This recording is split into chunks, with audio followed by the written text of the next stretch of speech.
मित्रों, जय श्री राधे राधे। मित्रों, ज्योतिष ज्ञान श्रृंखला को आगे बढ़ाते हुए आज हम बात करेंगे तुला लग्न में केतु का 12 भावों पर क्या फल होता है। जैसे कि हम सब जानते हैं, राहु और केतु राक्षस निर्मित ग्रह हैं। श्री हरिनारायण विष्णु द्वारा सुदर्शन से राक्षस का गला काटने पर जो सर का भाग था वो राहु कहलाया और जो धड़ का भाग था वो केतु कहलाया। इन दोनों की संज्ञा हमारे ज्योतिष शास्त्र में छाया ग्रह की है।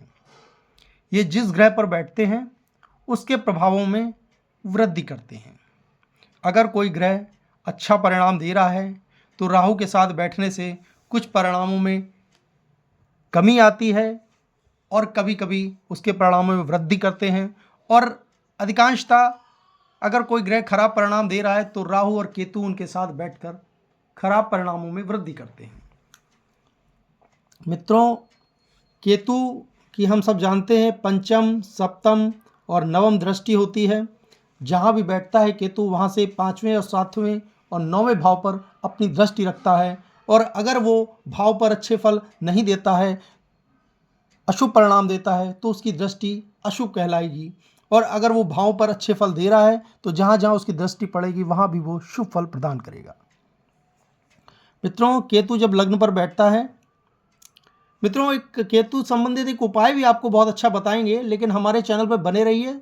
और जिन्होंने अभी तक सब्सक्राइब ना किया हो सब्सक्राइब करें, लाइक करें, शेयर करें। और हमारे चैनल पे केतु के लिए कितना शानदार उपाय आपको बताएंगे, बहुत छोटा सा नॉर्मल और ऐसा उपाय जो हमारे शास्त्रों में वर्णित है। और उस छोटे से उपाय को अगर आप कुछ समय नियमता करेंगे तो जीवन में आपके केतु बहुत अच्छे परिणाम देगा। और अगर साथ में गुरु आपका अच्छा है तो आपके जीवन में गुरु और केतु मिलकर बहुत कल्याण में आपका जीवन कर देंगे।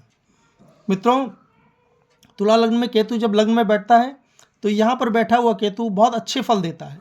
व्यक्ति सुंदर होता है, आकर्षक होता है, चतुर होता है, चालाक होता है, होशियार होता है, दिमाग से कार्य करने वाला होता है।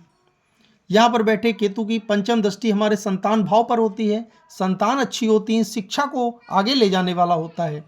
विवाह जीवन साथी अच्छा मिलता है, किंतु विवाह को थोड़ा जांच परख के करना चाहिए। और नवम दृष्टि से हमारा भाग्य को आगे ले जाता है, किंतु 38 वर्ष तक हमारे भाग्य को बहुत अच्छा स्टेबल नहीं होने देता।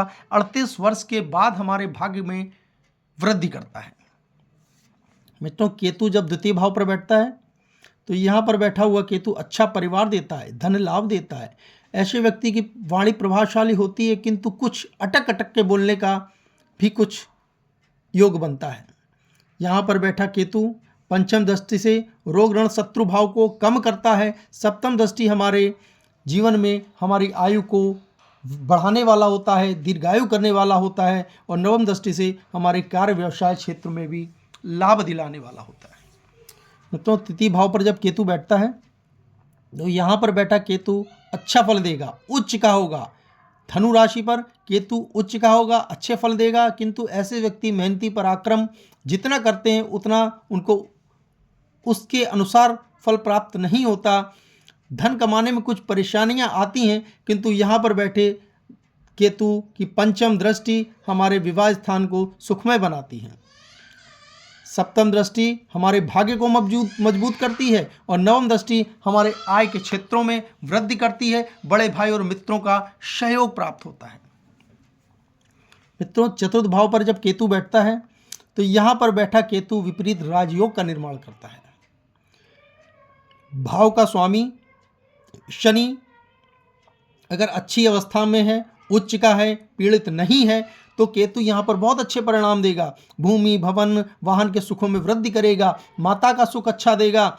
और यहाँ पर बैठे केतु की सप्तम दृष्टि हमारे व्यवसाय क्षेत्र में हमको लाभ दिलाने वाली होगी। पंचम दृष्टि से हमारी आयु को बढ़ाने वाली होगी, और नवम दृष्टि से हमें खर्चों में कमी लाने वाली होगी। किंतु अगर भाव का स्वामी शनि अच्छी दशा पे नहीं बैठा है, या नीच का हो गया है, या निर्बल हो गया है, तो यहाँ पर बैठा केतु हमें अच्छे परिणाम नहीं देगा। हमें जीवन में कष्टों का सामना करना ही पड़ेगा। मित्रों, पंचम भाव पर जब यहाँ केतु बैठता है तो ऐसे व्यक्ति तंत्र मंत्र, ज्योतिष और गूढ़ विद्याओं के जानकार होते हैं। शिक्षा अच्छी होती है, किंतु यहाँ भी विपरीत राजयोग का निर्माण करता है। शनि भाव का स्वामी अगर अच्छी अवस्था में है, उच्च का है, बली है, तो यहाँ पर बैठा केतु हमें भाव का लाभ देगा, दृष्टि लाभ देगा। किंतु अगर भाव का स्वामी नीच का है, निर्बल है, अस्त है, तो यहाँ पर बैठा हुआ केतु हमको हानि देगा। दृष्टि भी जहाँ जहाँ उसकी पड़ेगी उन लाभों को भी न्यूनतम करेगा। मित्रों, छठे भाव पर केतु जब बैठेगा तो यहाँ पर बैठा हुआ केतु बहुत अच्छा फल देगा। व्यक्ति हिम्मत वाला होगा, प्रभावशाली होगा। ऐसे व्यक्ति शत्रुओं पर विजय प्राप्त करते हैं, रोग ऋणों में कमी लाते हैं। यहाँ पर बैठा केतु नौकरी में अच्छा लाभ देता है। ऐसे व्यक्ति पंचम दृष्टि से केतु हमारे कर्म स्थान को देखता है। ऐसे व्यक्ति व्यवसाय से ज़्यादा नौकरी में लाभ कमाते हैं। सप्तम दृष्टि से हमारे खर्चों में कमी लाने वाला होता है। नवम दृष्टि से हमें परिवार का सुख और धन लाभ कमाने वाला होता है। मित्रों, सप्तम भाव पर जब केतु बैठता है तो यहाँ अच्छे फल नहीं देता। विवाह स्थान पर बैठा हुआ केतु विवाह तोड़ने के योग देता है। विवाह का रिश्ता बनते बनते टूट जाता है, बहुत देरी कराता है, या अगर विवाह हो गया तो जीवन में 2 विवाह दिभार्या योग देता है। अगर ऐसे व्यक्ति साझेदारों द्वारा कोई पार्टनरशिप में कोई भी कार्य करते हैं तो उन पार्टनरों से द्वारा उसको कष्ट मिलता है, नुकसान होने की संभावना होती है। यहाँ पर बैठे केतु के अपने भाई और मित्रों से संबंध प्रभावित होते हैं। सप्तम दृष्टि से हमारे लग्न को कमजोर करता है। नवम दृष्टि से छोटे भाई बहनों के सुखों में भी कमी लाता है। मित्रों, अष्टम भाव पर जब केतु बैठता है तो यहाँ बैठा हुआ केतु संघर्ष में जीवन देता है। मानसिक कष्ट होते हैं, परेशानियाँ होती हैं, व्यक्ति डिप्रेशन तक में चला जाता है। और साथ में अगर यहाँ शनि बैठा है तो एक्सीडेंट के भी योग देता है। ऐसा केतु हमको लाभ नहीं कराता, कष्टों से सामना कराता है, और जहाँ जहाँ इसकी दृष्टि जाती है वहाँ वहाँ भी हमको कष्टों का सामना करना पड़ता है। मित्रों, भाग्य पर बैठा नवम भाव पर केतु धार्मिक परोपकारी बनाता है। व्यक्ति जीवन में ईश्वर भक्त होता है, ईश्वर संबंधित यात्राएं करता है। 38 वर्ष की उम्र के बाद ऐसे व्यक्तियों का भाग्योदय होता है। यहाँ पर बैठे केतु की पंचम दृष्टि हमारे लग्न को, व्यक्तित्व को मजबूत करने वाली होती है। सप्तम दृष्टि से हमारे छोटे भाई बहनों के सुखों में वृद्धि करती है। और नवम दृष्टि से ऐसे व्यक्ति अच्छी शिक्षा प्राप्त करते हैं, संतान अच्छी होती हैं, सुख आनंद देने वाली होती हैं। मित्रों, दसम भाव पर जब केतु बैठता है ऐसे व्यक्तियों को अपने माता पिता का साथ कम मिलता है, उनसे दूरी हो जाती है, माता पिता का वियोग सहना पड़ता है। सरकारी कार्य अगर ऐसे व्यक्ति करते हैं तो उनको सरकारी कार्यों में नुकसान उठाना पड़ता है। ऐसे व्यक्ति अगर किसी सरकारी कार्य में हैं तो उनको अधर्म से, गलत तरीकों से कार्य नहीं करना चाहिए, वरना उनको उसका परिणाम भी भोगना पड़ता है, कष्टों का सामना करना पड़ता है। यहाँ पर दसम भाव पर बैठा केतु व्यापार से अच्छा नौकरी के द्वारा लाभ कमाने वाला होता है। यहाँ पर बैठे केतु की पंचम दृष्टि हमारे धन भाव में कमी लाने वाली होती है। सप्तम दृष्टि से भूमि भवन और माता के सुखों में भी कमी करती है। और नवम दृष्टि से रोग ऋण शत्रुओं द्वारा व्यय की भी संभावना अधिक होती है। मित्रों, जब एकादश पर केतु बैठता है तो ऐसे व्यक्ति संघर्षों के द्वारा धन कमाते हैं। जीवन में उनको बहुत उतार चढ़ाव देखने पड़ते हैं, किंतु ऐसे व्यक्ति अच्छे तपस्वी हो सकते हैं, अच्छे संत हो सकते हैं, अच्छे ज्ञाता हो सकते हैं।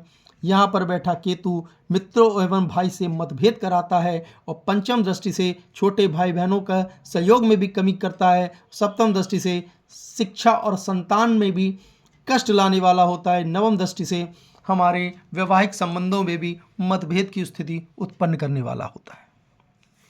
मित्रों, केतु जब हमारे द्वादश भाव पर बैठता है तो यहाँ पर बैठा हुआ व्यक्ति के केतु कोर्ट कचहरी नुकसान कराने वाला होता है। ऐसे व्यक्ति अपने परिवार से बहुत दूर जाकर धन कमाते हैं। केतु द्वादश भाव पर व्यक्ति को कोर्ट कचहरी मामलों में फंसाने वाला होता है, किंतु अगर यहाँ बैठा भाव का स्वामी बुध अच्छी दशा में है, अच्छी उच्च का है, बली है, तो यहाँ केतु आपको नुकसान बहुत कम करेगा, अच्छे रिजल्ट्स देगा। यहाँ पर बैठा केतु आपको मोक्ष की ओर भी ले जाएगा, ईश्वर की ओर ले जाएगा। ऐसे व्यक्ति समाज से कटकर ईश्वरी मार्ग पर चलते हैं और कहा जाता है कि वो मोक्ष को प्राप्त होते हैं। मित्रों, आज तुला लग्न में मैंने केतु का आपको जो 12 भावों पर प्रभाव बताया, उसका सही आकलन उस समय होगा जब व्यक्ति की केतु की महादशा, अंतरदशा, प्रत्यंतर दशा या सूक्ष्म दशाएं आएंगी। तो जो फल केतु को मैंने बताए हैं आपको, जिस ग्रहों के साथ बैठा है उसके ग्रहों के साथ जो युति बना रहा है उससे संबंधित थोड़ा बहुत अंतर आएगा। और इस प्रकार जो भावों के आपको परिणाम बताए हैं वो आपको जीवन में देखने को मिलेंगे। मित्रों, केतु के लिए जैसा कि मैंने आपको बताया, बहुत छोटे छोटे उपाय शास्त्रों में कहे गए हैं।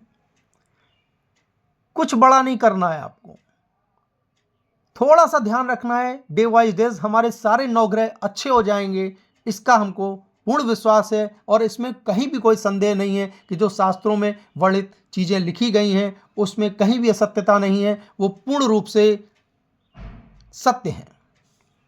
मित्रों, केतु के लिए व्यक्ति को चितकबरे कुत्ते को शनिवार को रोटी खिलानी चाहिए और कान में सोना धारण करें।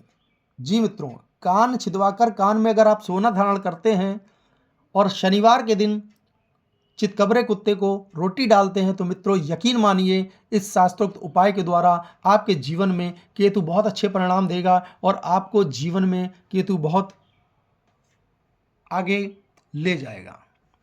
मित्रों, आज की जानकारी आपको कैसी लगी?